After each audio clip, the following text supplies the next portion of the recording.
Welcome to a dose of deeper contemplation. We have cultivated this self-healing practice as we navigate the many aspects of modern life with the desire to be a better human. As a psychic medium, these conversations are channeled, so let's take a walk together and talk it out.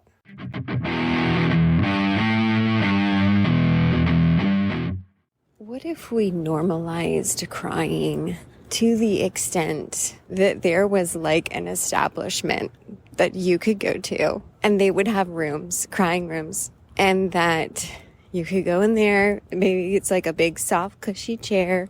You get a blankie, some tissues, some soft music. Some folks maybe want like an eye patch for a little bit. They just lay there with their eyes closed. And you're just like, the purpose of being here is to cry. And that you let out anything at all that you've been holding tears back for that week, that month, that day, whatever. And that you just go into a space where it's okay to cry. There could even be someone there if that felt better. Literally saying nothing. Literally no feedback. Just presence. Outside of maybe saying it's okay to cry. What if that was a place that we could go to? The emotional healing that would happen for humanity in that community where this establishment would reside would be significant, because it can feel so good to cry. It can feel so good. We're reflecting on this because we just had a good cry. We had a good cry. There's a few things that have occurred that are tugging at the heartstrings, as they say. Our best friend, who has lived down the street from us for over 20 years, just moved to another state, and we miss her. In a few days, it will be Mom's anniversary of her transition and the grieving that still is present. So yeah, the good cry was for grieving. Of course, crying can be for many reasons, but the purification of tears is so healing to our bodies and our energy. It's why we have them. We have tears for a fucking reason. It's biology. And yet this narrative came around that said that wasn't an okay thing to do. And what that narrative really did was cause dis-ease and emotion that needed to be expressed but couldn't. And that dis-ease can make our bodies physically sick.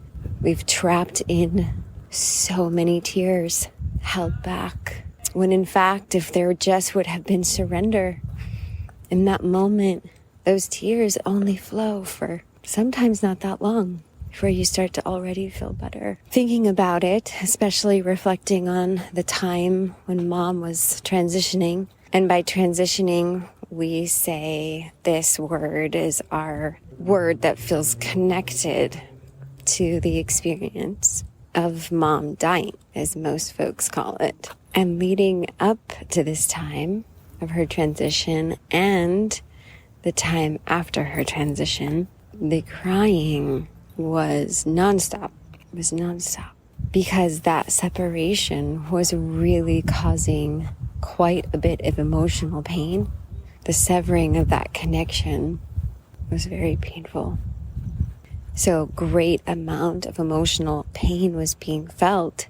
So a great amount of tears were being made and shed to help release that emotional pain. And this wisdom has been around for so long, the wisdom of tears. What's been interesting is to see how some modern day sciences have explained this from a point of health, mental health, physical health, but it's definitely been known and shared by so many wisdom keepers. If this contemplation about crying is at all curious to you, something resonates or sparks or drops in, or a light bulb goes off, as they say, there may be a possibility that this experiment could be for you. Something to continue to explore and contemplate, as we have quite some time, and now so grateful for our tears and we let them flow all the time, and we call them out.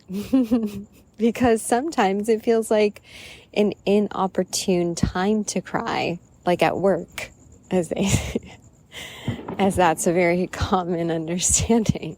But really, what if we normalized it just a little bit more? What if we said, no, it's actually okay to cry at work if you need to. And in fact, if you need to cry, you can just use your lunch break, head over to the establishment, your neighborhood, your comfortable crying rooms, and have a good cry for your health. And though that is a very interesting vision of something that could be provided, the truth is it is already provided. You can create that safe space for yourself anywhere within your own beliefs and acceptance that you are worthy to have your own emotions and feelings and to be able to express them in a healthy way. Having the emotional intelligence to know what expressing emotions is in a healthy way is part of this. But for this specific contemplation, we're focusing on the expression and the need to cry and how we can do that for ourselves in a very healthy way. For us, it can be very similar vision. We just need to sit down, stop, feel what we're feeling, express it, take deep breaths, let those tears flow, let it just come out, let the wave go. Sit with the blankie in the comfy chair and self-soothe and have a good, healthy cry. Thank you so much for being in this contemplation with us. This is Deep Dose, and we are Eden.